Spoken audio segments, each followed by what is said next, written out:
My husband having a little bit of fun. I want to present to you today what every hobby chicken farmer should know.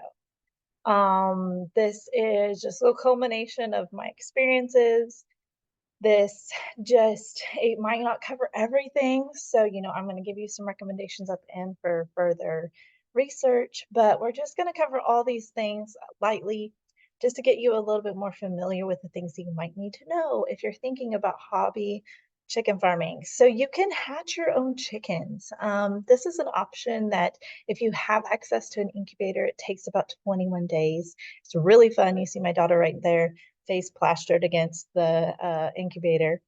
But if that's not for you, you can also buy baby chicks. You don't have an incubator, make sure that you go to a reputable source. Like it could be a farm store, or they actually have a place where you can buy them where they've actually hatched them themselves.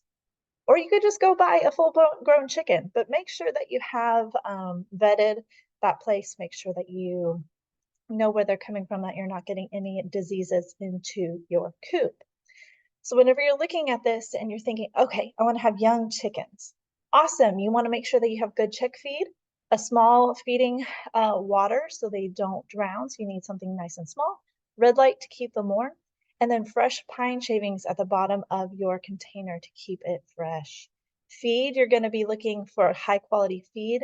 Look for a mill. That's the cheapest option. Make sure that they have fresh grass, oyster shells for digestion, and pro tip, pellets are the best.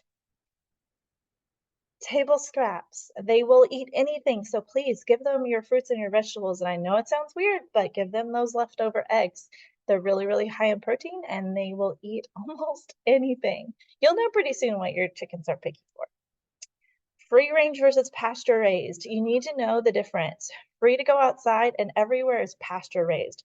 Free range only is regulated to the fact that they have access to pasture or outside. They don't regulate how much. Your chicken house and coop, it might need to be raised. That way your predators don't get in. Make sure that it's fenced. Make sure that they have access to grass and make sure that you have a good door that leads them in and out for protection. You have options on your water container, plastic versus metal. I've had both. I'm just giving you some suggestions on what you might consider and whenever picking between these two. Make sure that they're nice and fresh and always cleaned. Chicken eggs. Your chickens might bite you. It's okay, it won't hurt. You should get them every night. You should get these eggs. And if you feel like they're cracked or if you feel like they're ewy, maybe you missed one, please throw it away. That way it's the most safe egg for you. Things to consider whenever you're storing your egg. Make sure that they are on the counter. Make sure that if they are on the counter, you don't wash them. But if you go into the refrigerator, make sure that you either mark that they're washed or not, because that will determine how long they are good for. Molting chickens. These guys, they aren't dying. They just look really, really ugly. It happens at a certain time every year due to the weather conditions and just how old they are. They're shedding those old feathers and growing new. If you're scared that your chicken is injured or ill, please consult another chicken owner, find a good book, or find somebody else that can help you, like a vet. This is our first five. We call them our OGs. We started small with our chickens. So just grab a few chickens, whatever, if you're doing chicks or older, and then guess what will happen? Something called chicken math. You will fall in love with your chickens, and slowly you'll get more and more and more until you really don't remember how many you have. I actually don't know how many chickens we have, but it's quite a few.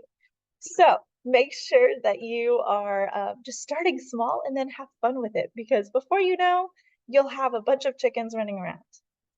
And you don't have to be fancy with it. I think that we see so many different, TikTok videos and stuff like that where we get a little intimidated. I'm telling you, keep it simple, make it fit your life. This picture below was my chickens just having fun in our shop. Hopefully, this gives you a snapshot into what you could do if you want to own chickens. We're The Real McCoy Farm. We're on Facebook sometimes. Thanks for watching.